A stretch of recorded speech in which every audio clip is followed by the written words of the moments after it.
Throughout its run, the build-up has often discussed about chance, expectations, and the steps we might take to reach our goals. Maru represented the underdog who had the motivation and ethic, but just needs some guidance to earn his right as a team member. Nowadays, he's killing it. Still rough around the edges, but he's on the lineup. Then there's him. They're both first years that made it through tryouts, though he's been on the team longer since Maru had to lose weight before joining them, which took a month. So, why is it that 82 chapters in, he's on the bench? Or better yet, how did he come to find his footing on the pitch? Hajahai have been on a winning streak for the whole webtoon, but seemingly out of nowhere, Sangwon decides to quit the team, which now leaves the center back position open. Not to mention, his immediate best replacement has a sprained ankle. The coach has to choose between 3 players, one of them being Sungnam. So, he and the other candidates start learning about what it means to be a defender from Dongwon. But after practice, a bully, delinquent, prick of the week, I don't know, he just starts smacking him for bumping into him. The altercation itself isn't what's important. What's important is Myung-seo's perspective on seeing his brother being bullied, unable to do anything for him, which he makes very clear when Sungnam comes back from practice. He tells him to quit soccer while venting that he lacks talent, the physique of a soccer player, and how said physique isn't even useful against a bully. Which he then proceeds to say he'll tell their mother, while also speculating that he plays soccer to get out of studying, which leaves Sungnam in a state of emptiness that can't be described, but I've certainly felt. While this interaction stunned me as a reader, what broke my heart was what happened the following day. Before Sungnam leaves for school, his mother packs lunch, and makes the clear distinction to give the checkered box to Myung-seo. But he decides to switch the lunches. Stay with me, we're gonna switch gears. He gives the switched lunch, but before he leaves, the captain calls him out to talk about how he plays to avoid studying. The rest of Sangwon's advice centers around the idea that if his goal is to go competitive, then starting as a freshman is already too late. And since he didn't recognize him, he doesn't have much of a future in the sport. As the third years leave, Sungnam goes back to lunch. Earlier, his original lunch had plain rice, while his brothers had...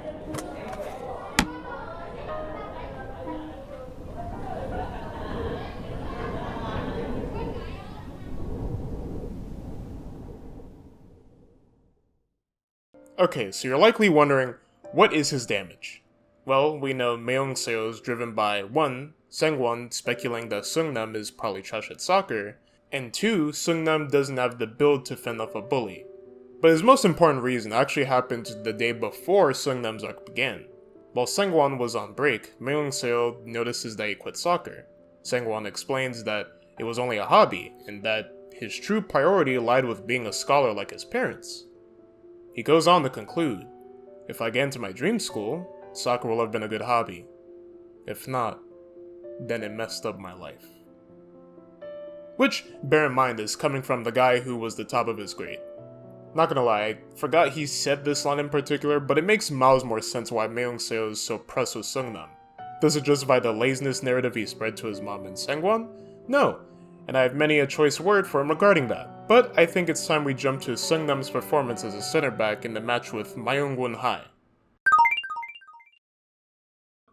Well, it turns out that he sucks. Granted, this is his first game, but he completely folds in the first half.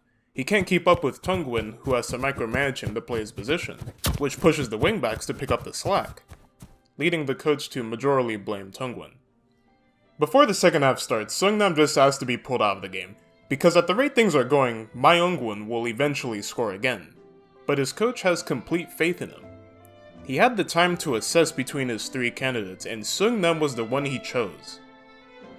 Tungwon proclaims to stop micromanaging because he has the same faith, and the rest of the team feel no different. For the first time, Sungnam's peers aren't doubting what he can offer. And with a determined heart, he would see the golden opportunity he'd been waiting for.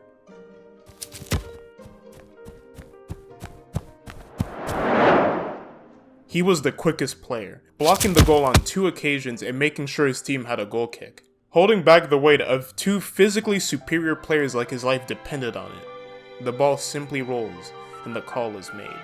The GK Chaeyoon leans and says, "Great job, Sungnam. You basically just scored a goal for us." Hajahai would go on to win this match. I'd like to end Sungnam's mini arc with a quote. You can't predict what will or won't be an opportunity. So you have to put yourself in places where opportunities could happen. Because you won't hear opportunity knock if you don't have a door.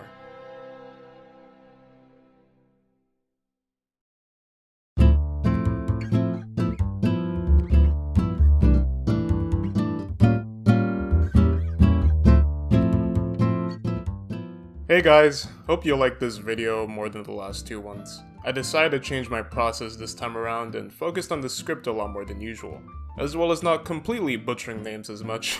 As time passed, I found myself thinking of more ideas for the build-up, but considering I can only upload a video every couple months, I had to restrain myself. Because there are other webcomics I'd still love to cover. Once again, if y'all have any webcomic suggestions that you think I'd like, indie or official, comment them down below. Next time, the four of them. The Brat TV adaptation. Pending title.